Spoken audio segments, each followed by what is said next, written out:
ॐ अनिजत एकं मनसो जवीयो न एनतु देवायाप्नुवन् पूर्वम् अर्षत् तत्धावतो वन्यान् यत्तेति तिष्ठत् तस्मिन् अपो मातरिश्वा दधाति। वही एक अकंपन अभय सत्य। यहां पर इस मंत्र से हम देखेंगे कि जो आत्म तत्व है, आत्मसत्ता है, उसका स्वरूप कैसा है। वेद में उस आत्म तत्व को किस स्वरूप में जाना या माना गया है, उसकी चर्चा अब इस सूक्त में हम आगे करेंगे। इस मंत्र से उसका स्वरूप वर्णन किया जा रहा है कि वो आत्मा या परमात्मा, वो आत्म तत्व कैसा है। ये हमें स्मरण रखना चाहिए कि वेद में आत्मा और परमात्मा एक ही तत्व है, दोनों में अभेद है, दोनों को अलग नहीं माना गया है। वेद में आत्मा और परमात्मा के लिए अलग अलग कोई शब्द नहीं है। आत्मा शब्द से ही परमात्मा का उल्लेख किया गया है। तो वेद में आत्मा शब्द ही आता है, वो परमात्मा भी है। और अगर कोई आत्मा जैसा कुछ अलग मानना चाहता हो तो वो भी है। वेद की दृष्टि में दोनों एक ही हैं, दोनों में अभेद है। तो उसका स्वरूप हम इस मंत्र में चर्चा कर रहे हैं। कहा गया है वह एक अकंपन अभय सत्य, मन से भी अधिक वेगमय है। इसको तो देव भी पा न सके, वह पूर्व प्राप्त अंतर्यामी। सुस्थिर रह कर सबसे आगे, सब वेगवान को कर पीछे। वह पालक रक्षक मात्र वृद्धि। ये जो मंत्र भी हम लोगों ने पढ़ा, उसका एक काव्यानुवाद हमने प्रस्तुत किया। आइए इस मंत्र पर विचार करते हैं। कह रहे हैं अनेजत। अन एजत, अन माने नहीं, एजत चलता है, कंपन करता है।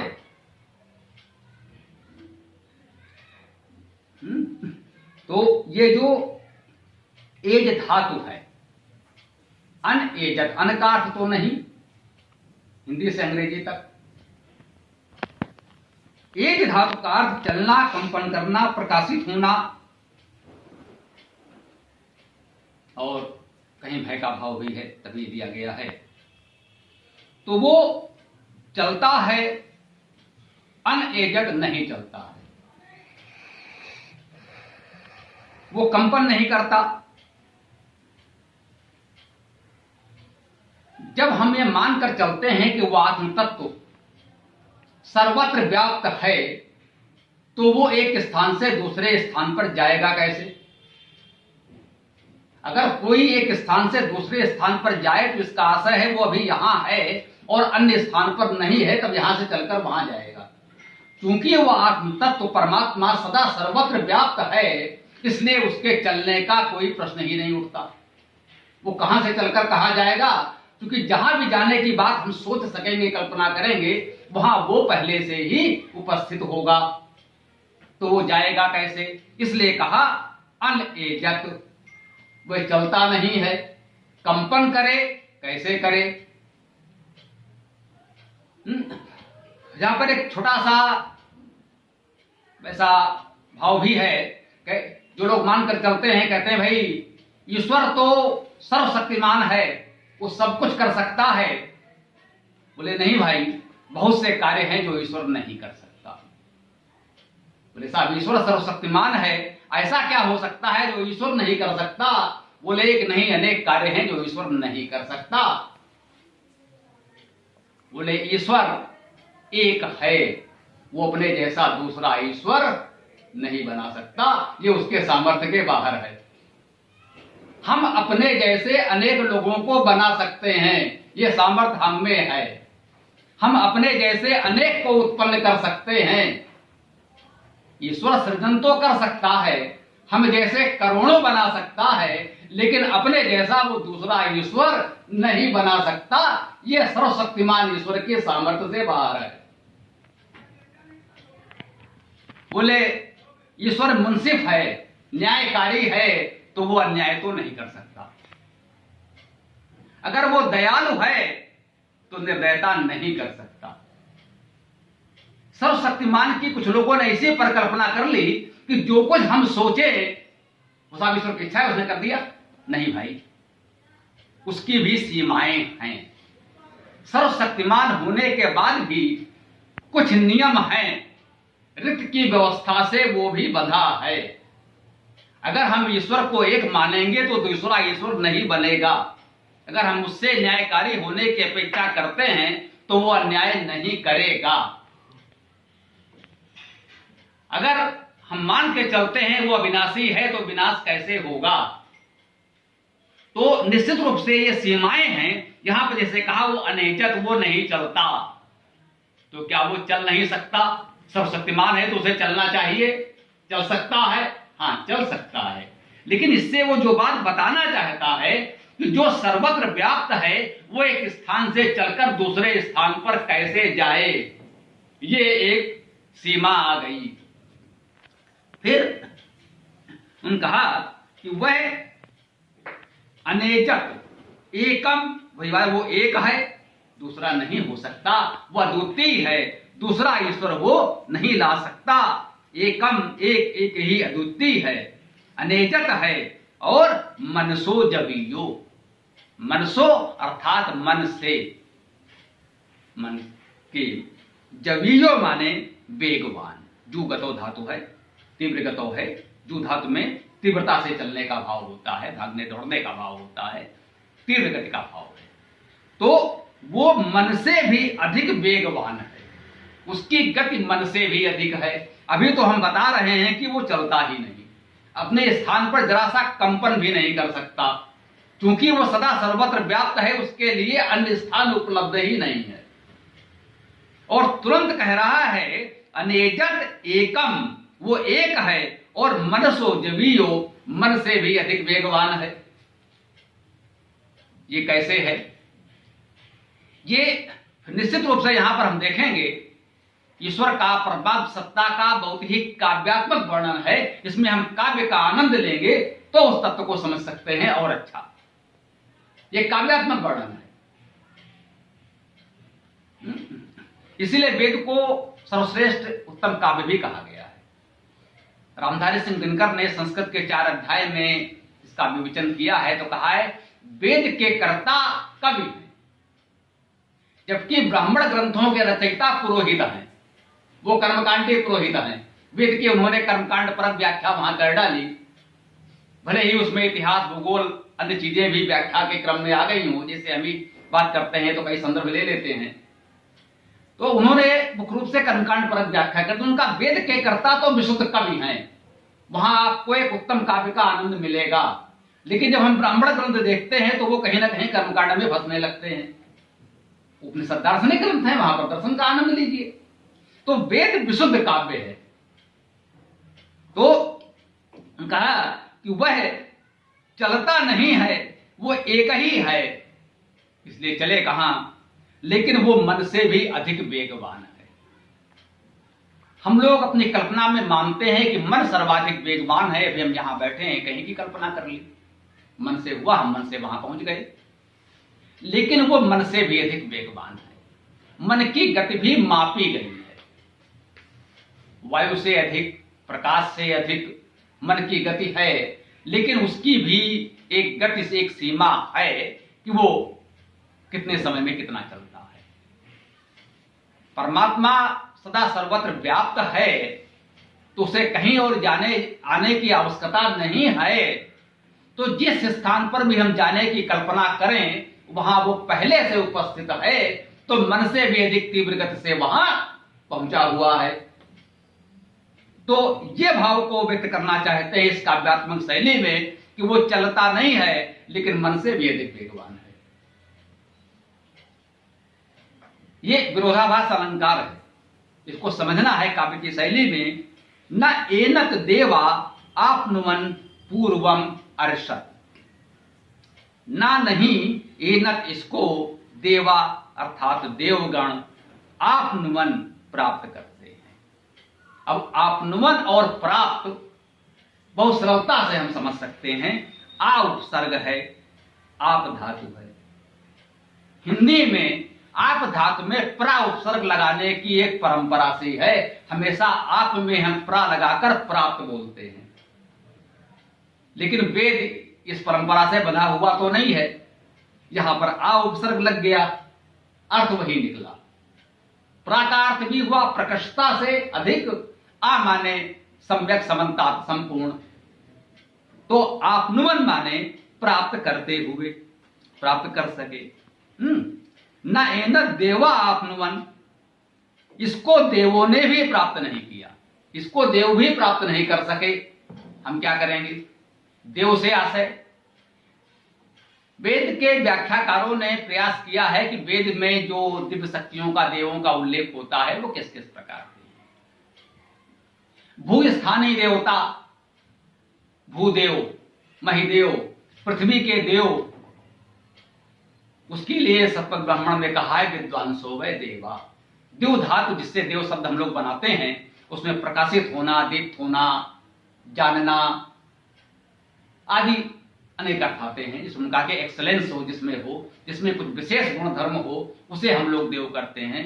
तो जो देव मानव है, जिन मनुष्यों में कुछ विशेष योग्यता, क्षमता, दिव्यता है, वे पृथ्वी के देव, देव मानव हैं।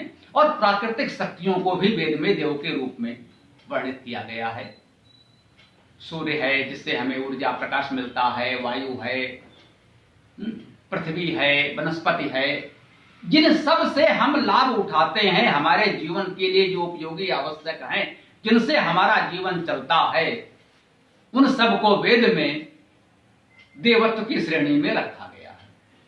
उन सब में हमने देवत्व देखा है, अर्थात उनमें कुछ विशेषता, विशेष गुण है जिससे हमारा जीवन चलता है। से कहा कि वायु स्थानीय देवता, अंतरिक्ष स्थानीय देवता, दिवलोक के देवता, जैसे अंतरिक्ष में सूर्य है, चंद्रमा है, ये अंतरिक्ष स्थानीय देवता। तो वहां देव का आशय यही है, ये प्राकृतिक या जो सूर्य है, जो हमें प्रकाश दे रहा है, ऊर्जा दे रहा है, इसको हमने माना कि इसमें भी ये देवत्व, दिव्य शक्ति कुछ विशेषता है। इसका ये अर्थ नहीं है सूर्य देवता कोई शरीरधारी हमारे आपके जैसा, मनुष्य जैसा होगा और जो हमारे कुछ पूजा पाठ करने से प्रसन्न होकर कुछ दे देगा या नाराज होकर के हमारा कुछ छीन लेगा, ऐसा कुछ नहीं है। सूर्य वही प्राकृतिक है जो हम जानते हैं, वो एक प्राकृतिक पिंड है, उसमें ऊर्जा उत्पन्न करने की सामर्थ्य है। सूर्य की ऊर्जा और प्रकाश से पृथ्वी पर जीवन चलता है, इसलिए सूर्यो देवता वेद में कहा गया है। हाँ, सूर्य देवता है, लेकिन वो देवता इस अर्थ में है, वो सूर्य नाम का कोई हमारे आप जैसा शरीरधारी प्राणी नहीं है जो हमसे प्रसन्न या रुष्ट होगा। वो सूर्य जैसा हमको दिखता है, यही सूर्य देवता है। वो जहां है, जैसा है, वैसा ही देवता है। उसमें कुछ और कल्पना करने की आवश्यकता वेद ने नहीं समझी है, ये बाद में लोगों ने सोच लिया है। उनके अपने कारण रहे होंगे, वो हमारा विषय नहीं है, हम उसकी विवेचना नहीं करते, किसी की आलोचना नहीं करते। तो उनका जिस प्रकार के जो भी देव हों, चाहे पृथ्वी के विद्वान, साधक, उपासक, ऋषिगण हैं, वो देव कहलाते हैं। वो जितने भी प्रयास करते हैं अपने विवेक से, मेधा से, बुद्धि से उसको प्राप्त करने का, तो उस असीम अनंत को पूरी तरह से नहीं प्राप्त कर पाते, क्योंकि हमारी सीमाएं हैं और वो असीम है। इसलिए कहा कि वो देवगण भी उसे प्राप्त नहीं कर सके। अंतरिक्ष के इन सब जो प्राकृतिक शक्तियों को, पिंडों को हम देव कह रहे हैं, ये तो उसकी बहुत छोटी सी उत्पत्ति है, उसका सृजन है। वो उसे क्या पाएंगे? जड़ पदार्थ हैं। हमारी चेतना शक्ति की सीमा है, कल्पना शक्ति की सीमा है, हम नहीं पा सके, तो ये जड़ पदार्थ उसे क्या पाएंगे? तो न एनत देवा आपनुवन पूर्वम अर्षत, पूर्वम माने पहले, अर्षत ऋष धातु से अर्षत बनेगा। ऋष अंतर दर्शने धातु है। ऋष का अर्थ यहां लोगों ने देखना माना और जाना चलना भी माना। ऋष धातु में ऋष गतो धातु है, ऋष अंतर्गमने अंतर्दर्शने धातु है। अंतर्दृष्टि होना, एक तो सामान्य रूप से हम बाहर से देख लेते हैं, हर व्यक्ति देखता है, पश्यतीत पशु, जो भी पशु हैं वो सब देखते हैं, लेकिन ऋषि वो देख लेता है जो सामान्य लोगों को नहीं दिखता। पशुओं को क्या, साधारण मनुष्यों को जो नहीं दिखता, ऋषि अंतर्गमन करता है, अंतर्दृष्टि करता है, उसे भी देख लेता है। तो वो ऋषि धातु का अर्थ है जाना, जानना, पहुंचना, पाना, सूक्ष्मता से भीतर देखना, अंतर्गमन करना, ये ऋषि धातु है। तो इन गुणों से युक्त ऋषि बनता है। उस ऋषि धातु से यहां पर बनाया है पूर्वम अरसत, जो पहले ही देख चुका है, जो पहले ही वहां प्राप्त है, जानता है, पहुंचा हुआ है, अंतर्दृष्टि है जिसकी। ये शायद देव के विशेषण बताए हैं। देव में ये सारे गुण तो हैं, लेकिन इन गुणों से युक्त वो महान देव भी उस परमात्मा को पूरी तरह से प्राप्त नहीं कर पाते हैं। अब यही काव्य रचना हम देखें आगे। तत् धावतो अन्यान अत्येति तिष्ठत। तत् वह, धावतो दौड़ते हुए, अन्यान अन्यों को, अति एति, अत्येति, अति एति, ई धातु गमन के अर्थ में है। ई एक गतो धातु है। अत्येति माने अतिक्रमण कर जाता है। एति माने जाता है, अत्येति उसका भी अतिक्रमण कर जाता है। कोई भी धावतो, धाव धातु दौड़ना, धावन हम लोग जानते हैं। तो जो अन्य दौड़ रहे हैं, बहुत तेजी से दौड़ के भाग की कोशिश कर रहे हूं, वो उनका भी अतिक्रमण कर जाता है। कैसे? तिष्ठत माने ठहरा हुआ। पहले शब्द में बताया अनेजत, वो चलता नहीं है, वो ठहरा हुआ है। तिष्ठत, तिष्ठ ठहरना धातु है, हम सब जानते हैं। वो तो ठहरा हुआ है, वो चलता ही नहीं है, उसे कहीं चलने की आवश्यकता स्थान ही नहीं है, तो वो कहां चले। और दूसरा, उसका पीछा करने के लिए, उसको पाने के लिए, उस तक पहुंचने के लिए दौड़ता है, बहुत तेजी से अपने सामर्थ्य पर भागने का प्रयास करता है, लेकिन वो ठहरा हुआ है, बिना चले ही उस दौड़ने वाले से आगे निकल जाता है। कैसे निकल जाता है? कोई कितना भी दौड़ेगा, कहां पहुंचेगा, उससे पहले वो वहां उपस्थित होता है। तो कितना भी हम दौड़ें, दौड़कर अधिक से अधिक जहां पहुंचेंगे, उससे आगे तो वो पहले से उपस्थित है।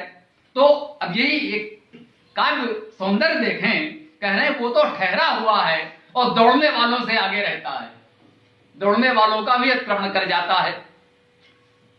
उसके स्वरूप का सुंदर काव्यात्मक वर्णन यहां उपस्थित किया गया है। और जैसा कि हम लोग देखते आए हैं, अंतिम चरण में कुछ हमें विशेष संदेश देता है, बताता है। वो क्या है? तस्मिन अपो मातृस्वा दधाति। तस्मिन माने उसमें, वो परमात्मा जो सदा सर्वत्र व्याप्त है, उसको इतना सुंदर हमने काव्यात्मक वर्णन करके उसके स्वरूप को समझने का प्रयास किया इस मंत्र में। तो उस मंत्र के अंतिम चरण में हमें मुख्य संदेश देने का जो प्रयास हो रहा है कि तस्मिन अर्थात उसमें अपो मातृस्वा दधाति। दधाति माने धारण करता है। अपा और मातृस्वा को वो धारण कर रहा है। अपा क्या है और मातृस्वा क्या है? अपा अब पालने धातु है। पालन रक्षण का भाव एक ही होता है। समानता हिंदी में पालन करना और रक्षा करना हम लोगों ने बहुत अलग अलग मान लिया है, पालन रक्षण को बहुत अलग कर लिया है। लेकिन संस्कृत में जो भी धातु है वो पालन रक्षण का भाव एक साथ है। वहां जो रक्ष धातु है, रक्षा करना, उसमें उस रक्षा करने में पालन करना भाव निहित है। वहां दोनों कभी अलग नहीं हुए। पूरे संस्कृत में, वेद की ही बात नहीं है, कह सकते हैं संस्कृत में जो शाब्दिक धातु अर्थ है, पालन और रक्षण की धातु में अलग नहीं है। जो भी धातु है, पालन और रक्षण दोनों अर्थ उसमें माने गए हैं। तो अपह का अर्थ है पालक रक्षक, मातृस्वा। ये वेद का बड़ा तकनीकी शब्द माना गया। लोगों ने बहुत माथापच्ची की और खूब कल्पना करके अपने अपने मत लाने का प्रयास किया। मातृस्वा मातरि माने माता में, शाब्दिक अर्थ है, इसमें कुछ और खास करने की आवश्यकता नहीं है। मातरि माता में, स्व, अब स्व में कौन सी धातु ली जाएगी ये देखना होगा।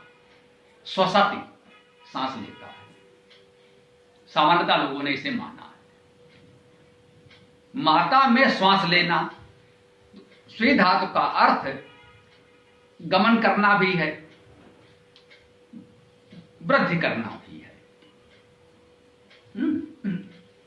मातृस्व में स्वी धातु है, चलना, जाना, जानना, पाना, वृद्धि होना। अब ये माता क्या है? माता में जन्म देने का भाव नहीं है, ये लोग में हमने मान लिया है। जन्म देने वाले को माता नहीं कहते। मां धातु का अर्थ है मान करना, मान, सम्मान, अपमान, ये मां धातु से मान बन रहा है। ना लगा, जैसे पट से पठन, गम से गमन बनाया तो मां से मान हो गया। उसमें हमने उपसर्ग लगाए तो सम्मान, अपमान, अवमान, विमान, उन्मान बनते चले गए। मां का मुख्य अर्थ है मान करना, मापना, मापन भी हम लोगों ने पढ़ा है, वो भी मां धातु ही है। मापना, तौलना, तुलना करना, उपमा, उपमान होता है, हम दो लोगों की तुलना करते हैं तो वहां भी उपमान हो जाता है। तो मां धातु में ये अर्थ निहित है। मातरि अर्थात माता में, मान करने वाले में, मापन करने वाले में, तुलना करने वाले में, ये सारे अर्थ हम ले सकते हैं। स्वसति, स्वस धातु से भी इसको हम ले सकते हैं, और स्वी धातु से लिया तो उसके भी ये अर्थ हमको मिले। अधिकांश लोगों ने स्वस धातु ली है, हमने स्वस धातु ग्रहण नहीं की, हमने छोड़ दिया। जो पहले के भाष्यकार हैं, शरण हैं, दयानंद हैं, लोग हैं, तो ज्यादातर लोगों ने स्वस धातु यहां लेने का प्रयास किया है। तो मुझे लगा कि इसमें सा नहीं आ रहा है तो स्वस धातु नहीं ले सकते, स्वी धातु से बन जाएगा, तो कोई आवश्यक नहीं स्वस लाया जाए। उनका मातर स्व जो माता में श्वास लेता है, तो आप चाहे तो गर्भस्थ शिशु कह सकते हैं। उन्होंने कहा साहब वो किसकी माता वायु है जो वायु में सांस लेता है, वो फलाना। ये अनावश्यक उसको खींचने वाली बात हो गई। तो हमने ये जो हमने अर्थ ले लिए मां और स्वी धातु से, उससे भी इसका अर्थ हमने बहुत अच्छा प्राप्त किया, और जो सबको सहज भाव से समझ में आने वाला है और पूरे मंत्र को स्पर्श करने वाला भी है, वह पालक रक्षक मात्र वृद्धि। वो माता में वृद्धि को प्राप्त करता है। ये माता, मान करने वाला, हमें गति देने वाला, वो ही परमात्मा ही है, किसी और को खोजने की आवश्यकता नहीं है। ये मंत्र पूरा का पूरा मंत्र उस आत्म तत्व, उस परमात्मा के स्वरूप का वर्णन ही तो कर रहा है। अब यहां पर जब मात्र ही आया है तो वो किसी अन्य के लिए कैसे आएगा? हमें यही संदर्भ देखना होता है। हम यही इनको बताते हैं कि एक धातु के अनेक अर्थ हो सकते हैं, संधि विच्छेद करने से उसके अलग अलग रूप भी मिल सकते हैं, उसके कई बार विपरीत अर्थ तक बन सकते हैं। उसमें से कौन सा अर्थ ग्रहण किया जाएगा जो पूरे मंत्र के भाव को व्यक्त कर रहा हो? एक ही मंत्र में दो विपरीत बातें तो नहीं कही जा सकती। कहीं ना कहीं पूरे मंत्र में जो कहा जा रहा है वो एक वाक्य, सार्थक वाक्य बनना चाहिए। यदि अनेक अर्थ निकल रहे हैं, वेद के शब्द अनेकार्थी हैं, ये हम लोग मान के चलते हैं, तो उसमें से हम वो अर्थ ग्रहण करेंगे जो पूरे मंत्र को एक सही स्वीकार्य अर्थ दे सके। और यदि कई अर्थों से पूरे मंत्र का एक सही स्वीकार्य अर्थ दे सकता है तो वो सारे अर्थ हमें स्वीकार्य हैं। हमें बिल्कुल भी जड़ नहीं होना चाहिए कि नहीं बस हम केवल यही वाला अर्थ मानेंगे। हमारे गुरु जी ने ये बताया था, हमारे फलाने जी ने ये लिख दिया है, वो अंतिम सत्य है नहीं। मैं बिल्कुल कहता हूं जो अर्थ हम कर रहे हैं, अब हम आत्मविश्वास से ये बात बिल्कुल कहना चाहते हैं भाई उपट महेंद्र शरण ने किया, वो एक ग्रुप था, एक समूह था, एक प्रक्रिया, एक विचारधारा थी। उन्होंने कर्मकांड पर अर्थ किया। उसके बाद दयानंद और उनके शिष्यों ने अर्थ किया। वो काफी कुछ तार्किक था, सामाजिक था, कहीं ना कहीं उनके अंदर राष्ट्रभाव था। वो उनके समय की परिस्थिति थी, स्वराष्ट्र गौरव को उन्हें बढ़ाना था। लेकिन ये चूंकि उद्देश्य पहले से थे, इसलिए उतना निष्पक्ष अर्थ नहीं किया जा सका। वेद स्वयं क्या कहना चाहता है, इस पर ध्यान ये लोग नहीं दे पाए, क्योंकि इनके समय की परिस्थितियां और आवश्यकताएं थी। वो हम लोगों से बहुत ज्यादा विद्वान थे, बहुत अधिक विद्वान थे।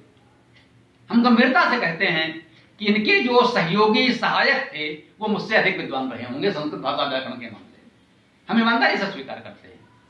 लेकिन उनके कार्य की यही सीमा थी कि उनको एक उद्देश्य दिया गया था कि आपको इस उद्देश्य की पूर्ति के लिए ये करना है, तो उन्होंने वो कार्य अपना पूरा कर दिया।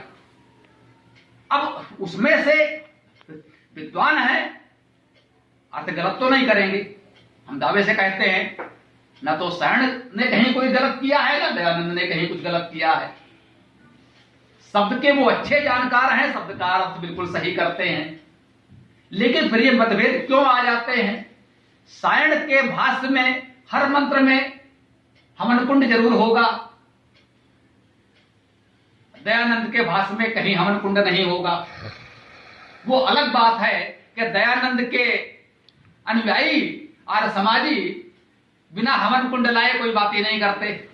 उनका कोई भी कार्यक्रम होगा तो पहले तो हवन कुंड आएगा, पहले उनका तथाकथित हवन होगा। हम तथाकथित हवन कहते हैं क्योंकि हवन का वो अर्थ ही नहीं है आग लगाना और आग में घी डालना। ये हवन शब्द का अर्थ नहीं है। हवन का अर्थ हु दाने दाना दाने यो चा। हवन का अर्थ है देना और आदान प्रदान करना। तो दयानंद के वेद भाष्य में कहीं हवन कुंड नहीं है। पूरा यजुर्वेद दयानंद ने स्वयं किया, या उनके सामने कह सकते हैं संपन्न हुआ। कम से कम यजुर्वेद तो पूरा पूरा उन्होंने किया, जिसको खास तौर से हवन यजन के मामले में माना जाता है आधार। तो उनके यजुर्वेद में तो कहीं हवन कुंड नहीं आया, कहीं उन्होंने आग नहीं जलाई। ये कार्य करते समय एक दिन उन्होंने कहा कि हाँ भाई इतना तो हम लोग कर लाए, अभी दयानंद के यजुर्वेद में तो कहीं आग नहीं जलाई। तो ये अंतर कहां से आया? मंत्र का अर्थ जो शाब्दिक करते हैं वो बिल्कुल सही करते हैं दोनों, या कोई तीसरा विद्वान भी करेगा, भी विद्वान है तो अर्थ तो गलत नहीं कर सकता। वो अपने जो उद्देश्य है उसकी पूर्ति के लिए उसकी जो भावार्थ व्याख्या करते हैं उसमें अपनी ओर से कुछ जोड़ देते हैं। मतभेद यहां उत्पन्न होता है। दयानंद ने कहीं लिखा, मैक्स मुलर भी उनके पहले कर चुके थे, उन्हीं के लगभग समकालीन थे, तो उनका भाई मैक्स मुलर ने इसका अर्थ घोड़ा कर दिया है, ये तो अनर्थ है, इससे अच्छा तो सायण ने इसका अर्थ सूर्य किया है। किसी मंत्र में उन्होंने तुलना करते हुए कहा है। अब हमारा कहना है कि अब ये देखें उस शब्द का अर्थ घोड़ा है या सूर्य है या कुछ और है। दयानंद कहते हैं इसका अर्थ ना घोड़ा है ना सूर्य है, लेकिन कह रहे हैं कि उन्होंने इसका अर्थ घोड़ा किया है, इससे तो अच्छा है कि उन्होंने सूर्य किया है। घोड़ा से सूर्य अच्छा तो है, लेकिन सही क्या है? उन्होंने कहा कि इसका वास्तविक सत्य अर्थ तो ये है, वो ईश्वर परक है। वास्तविक अर्थ तो ईश्वर है, लेकिन उन्होंने घोड़ा कर दिया है, उन्होंने सूर्य कर दिया है। तो इस तरह के शब्द का अर्थ सही जानते और मानते हुए उसको अपने उद्देश्य के अनुसार कुछ बातें अपनी ओर से जोड़ देते हैं, तो एक सामान्य पाठक को जो संस्कृत को पढ़ता ही नहीं और उनके अर्थ को पढ़ता हुआ चला जाता है, उसे भ्रम होता है। और अगर थोड़ा सा विवेक लगाकर हम पढ़ें तो सायण और दयानंद में हमें कहीं कोई समस्या नहीं हुई। हम दोनों को सामने रखकर अपना अर्थ कर रहे हैं, दोनों से हमें सहायता मिल रही है, क्योंकि शब्द तो दोनों सही जानते हैं। वो हम दोनों से पूछ लेते हैं, कहीं इनसे स्पष्ट हो जाता है, कहीं उनसे स्पष्ट हो जाता है, वहां कहीं कोई दिक्कत नहीं है। हम क्या कर रहे हैं, दोनों से अलग हमने कहा, ये भी समझ लेना चाहिए हम लोगों को, ये जो अपनी ओर से जोड़ा गया है उसे हटा दे रहे हैं। जितना शाब्दिक अर्थ है केवल उतना दे रहे हैं। कई बार हम लोग उदाहरण के रूप में उपयोग करते हैं। आचार्य श्री राम शर्मा का जो यजुर्वेद भाष्य आया है उसकी भूमिका में सूची सूक्त का उल्लेख किया कि भाई उबड़ महीधर के अर्थ में हवन कुंड में घोड़ा भूना जा रहा था। दयानंद ने कहा भाई ये घोड़ा भूनना तो ठीक नहीं है, यजन तो अहिंसक होना चाहिए, सो घोड़ा नहीं भूना जा सकता। भाई मंत्र में तो कहीं घोड़ा नहीं था भूनने को, बिल्कुल नहीं था। तो दयानंद ने कहा सूची का मतलब जैसे दर्जी सुई से कपड़े सिलकर लोग का उपकार करता है, क्योंकि उनका एक समाज के हित का राष्ट्र सेवा का भाव था, तो जैसे दर्जी सुई से कपड़े सिलकर लोगों का उपकार करता है वैसे ही हमें उपकार करना चाहिए। एक अच्छा संदेश दिया। लेकिन श्री राम शर्मा के भाष्य में कहा गया भाई ये ठीक है, हम इस मंत्र में कहीं घोड़ा तो नहीं था, उसे नहीं भूना जा सकता, लेकिन इस मंत्र में कहीं दर्जी भी तो नहीं था, ये आप कहां से ले आए? बिल्कुल सही है, मंत्र में कहीं दर्जी भी नहीं था, लेकिन मंत्र में कहीं हवन कुंड भी नहीं था।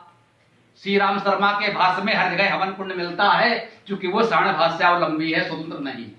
उन्होंने स्वतंत्र रूप से अपनी कोई प्रणाली नहीं बनाई, जो सार्ण का भाष्य था उसका ही अनुसरण किया। तो चूंकि सार्ण उपट महीधर के भाष्य में हर जगह हवन कुंड मिलता है, इसलिए गायत्री परिवार के श्री राम शर्मा के भाष्य में चारों वेदों में हवन कुंड मिलेगा। जब तक किसी मंत्र में हवन कुंड नहीं है, लेकिन अर्थ में हर स्थान पर हवन कुंड मिलेगा। तो उन्होंने कहा भाई मंत्र में घोड़ा नहीं है, मंत्र में दर्जी नहीं है, तो भाई मंत्र में हवन कुंड भी नहीं है।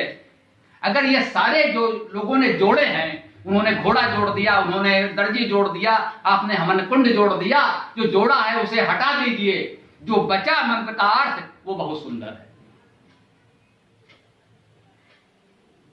उस मंत्र का सीधा है गायत्री आदि छंदों से जो हमें सूचनाएं जानकारी मिलती है, उससे हम सबका कल्याण होता है। ये कितना सुंदर और सीधा सरल अर्थ है, उसमें कहीं कोई हवन कुंड घोड़ा दर्जी लाने की आवश्यकता ही नहीं है। तो इसको अगर कहीं दोहराव भी हो जाए तो हम सबको समझते चलना है कि वेद को हमें कैसे पढ़ना है। इस बात को हमें जानना है कि एक प्रश्न दयानंद कर रहे तब भी उठता था, भैया तुम्हें बड़े विद्वान हो, तुम वेद का अर्थ करोगे। अभी तक लोग जो कराए हैं साहब सारण ने इतना बड़ा काम कर दिया है वो। तो ऐसा नहीं, जब भी जो व्यक्ति जीवित होता है उसके साथ यही समस्या आती है। जब वो नहीं रहता है तो दयानंद ने कहा है मरे पीछे भगवान बना देते हैं, फिर उसी को पूजने लगते हैं। ओ माय गॉड, जो इन सारे फर्जी भगवानों के खिलाफ डरता रहा उसी को मार के लोगों ने मंदिर में बैठा दिया, भगवान बना दिया। जिस गौतम बुद्ध ने मूर्ति पूजा का प्रबल विरोध किया, सबसे अधिक मूर्तियां उन्हीं की मिलती हैं। तो ये लोग ये कर लेते हैं। ये समस्या सबके साथ आई है, हमारे साथ भी आएगी, सबके साथ आएगी। तो हमें यह समझते चलना है कि अब तक इन लोगों ने जो कुछ किया वो बहुत बड़े विद्वान थे, बहुत अच्छा किया। केवल अपनी ओर से अपने विशेष उद्देश्य को पूरा करने के लिए कुछ बातें मंत्रों में उन्होंने जोड़ दी हैं। इसको उन्होंने ये कहा है कि मंत्र का संदेश, उसका भाव स्पष्ट करने के लिए ये हमको जोड़ना पड़ रहा है, जिससे उसकी बात कथित रूप से पूरी हो जाए। माने वो जो मंत्र के माध्यम से संदेश देना चाहते हैं वो बातें उन्होंने अपनी ओर से जोड़ दी। पुनर्जन्म के विषय में बात कई लोगों से चर्चा हुई। हमने भाई एक मंत्र बताओ जिसमें पुनर्जन्म आता हो। सबने अपने अपने गुरुजी का मंत्र कोट कर दिया, जिसमें उनके गुरुजी ने पुनर्जन्म लिख रखा था। और समाज से भी आया उनका ये मंत्र देखें। मैंने कहा सार्वदेशिक पत्नी सभा का भाष्य मेरे सामने है, अब बताइए इस मंत्र के किस शब्द का अर्थ पुनर्जन्म किया जा सकता है। अब कुल मिलाकर भावार्थ करते समय तो आज समाज के उस भाष्य में पुनर्जन्म और मोक्ष सब आ गया है कि हमने कहा बताइए इस मंत्र के किस शब्द का अर्थ पुनर्जन्म किया जा सकता है। तो इसका उत्तर नहीं है, क्योंकि मंत्र में तो हमने भाई मंत्र में तो पुनर्जन्म नहीं है, मंत्र में तो मोक्ष नहीं है। अगर भावार्थ में उन्होंने कुछ स्पष्ट करने के लिए कह दिया उसका आप सम्मान कर सकते हैं, लेकिन आप इससे ये नहीं कह सकते कि इस मंत्र में पुनर्जन्म है। हाँ, कोई दूसरा मंत्र हो तो उसे खोजिए, जब मिल जाए तो हमें बताइए, खोज जारी रखिए। तो हमें इसी भाव को इसी संदेश के साथ इस वेद का स्वाध्याय करना है कि हमें वेद का स्वाध्याय स्वयं करना है, अपनी दृष्टि से करना है, किसी अन्य की दृष्टि से नहीं करना है। कोई व्यक्ति पूर्ण नहीं होता, कोई नहीं होता तो हम भी नहीं हो सकते। हमारे पूर्व के ऋषियों ने जो हमें मार्ग दिखाया, दयानंद ने एक रास्ता बताया, उस पर चलकर हम सत्य को प्राप्त कर सकते हैं। वहां रुकना नहीं है कि दयानंद ने जितना लिख दिया वो लकीर पीटी जाए। उनके बताए हुए रास्ते पर आगे बढ़ें तो मंजिल मिलेगी। उस रास्ते पर हम एक कदम आगे रखने का प्रयास कर रहे हैं। हम आप मिल करके जो प्रयास कर रहे हैं वो ये है कि उनके बताए हुए मार्ग पर हम कुछ पग और आगे बढ़ें, और ये प्रयास आप सबको आगे करते रहना है, क्योंकि अनंता वै वेदा की उक्ति तभी चरितार्थ होती है। वेद अनंत है, इसका कहीं कोई अंत नहीं है। वेद का सुना सुनाया एक मंत्र लेकर 4 वर्णों पर माथापच्ची हो रही है। यजुर्वेद का 30वां अध्याय 100 से अधिक वर्णों का उल्लेख करता है एक ही अध्याय में। उसे बस विभाग कहा जाता है, अर्थात बसने वालों का विभाग विभाजन। पृथ्वी पर जो लोग बसे हैं उनके कार्य व्यापार अनेक हैं, सबको 4 खांचों में कैसे बांट दोगे? अगर वेद का इस दृष्टि से हम ईमानदारी से पढ़ते, यजुर्वेद का किसी ने एक बार पारायण किया होता, भाई कोई हमने कहा कोई एक मंत्र होता तो उसका को तोड़ फोड़ कर यहां से वहां करके घुमा फिरा कर सही गलत अर्थ भी कर लेते। पूरा का पूरा अध्याय कहां ले जाओगे? पूरा का पूरा अध्याय बस विभाग का है, जिसमें 100 से अधिक वर्ण हैं।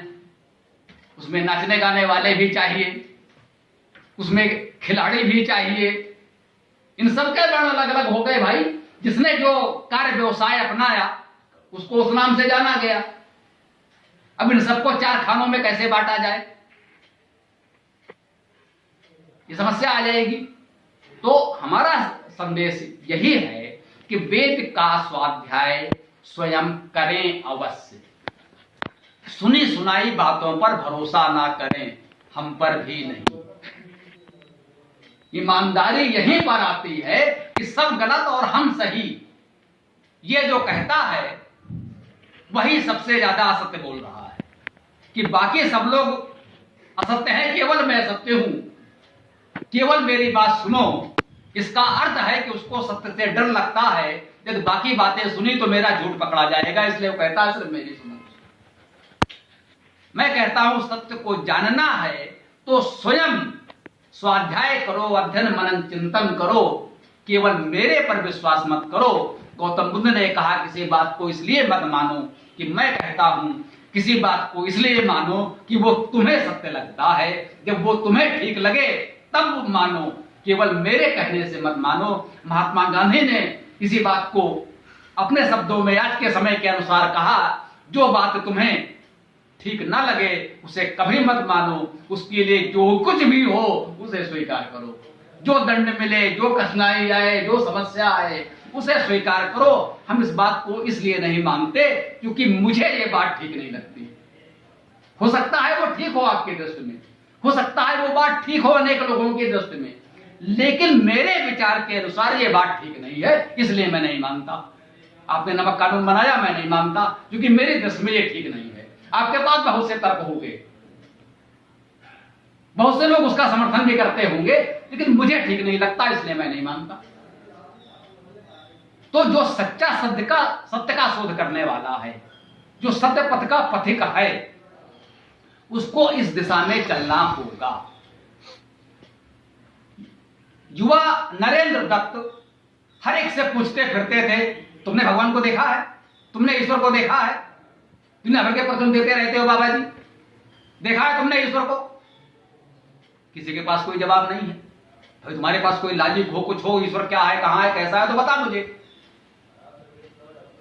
तो जब इतने कठोर प्रश्नों के साथ उसने सत्य का शोध करना प्रारंभ किया, तब वो युवा सन्यासी विवेकानंद बनकर उभरा। उसने नकार दिया, ईश्वर कहाँ है भाई, हमें बताओ, हमें तो नहीं दिख रहा ईश्वर। आस्था नहीं, साहब बचपन सुनते आए साहब ईश्वर तो, अरे भाई ऐसी बात मत बोलो पाप लगेगा, तुम ईश्वर के बारे में ऐसा कह रहे हो। नहीं साहब, हमें ईश्वर नहीं दिख रहा है, मुझे दिखाओ। जब मुझे दिखाओगे तब मानूंगा, तुमको दिखता होगा तो दिखता रहे, मुझे नहीं मतलब।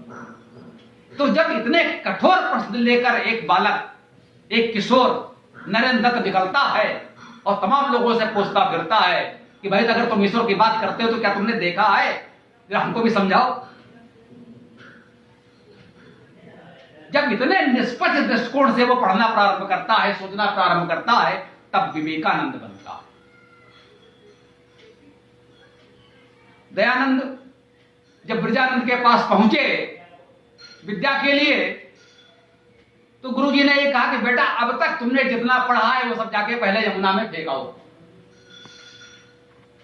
अगर तुमको सत्य को जानना है, तुम ईमानदारी से जैसा बता रहे हो, तुम सत्य को जानना चाहते हो, तुम सच्चे शिव को, सच्चे ईश्वर को जानना चाहते हो, तो अब तक जितना यहां वहां से पढ़ के सुन करके आए हो वो जाओ सब यमुना में फेंकाओ, यमुना में स्नान करो और ये सारा सब कुछ वहीं यमुना में छोड़ के तब वापस आओ।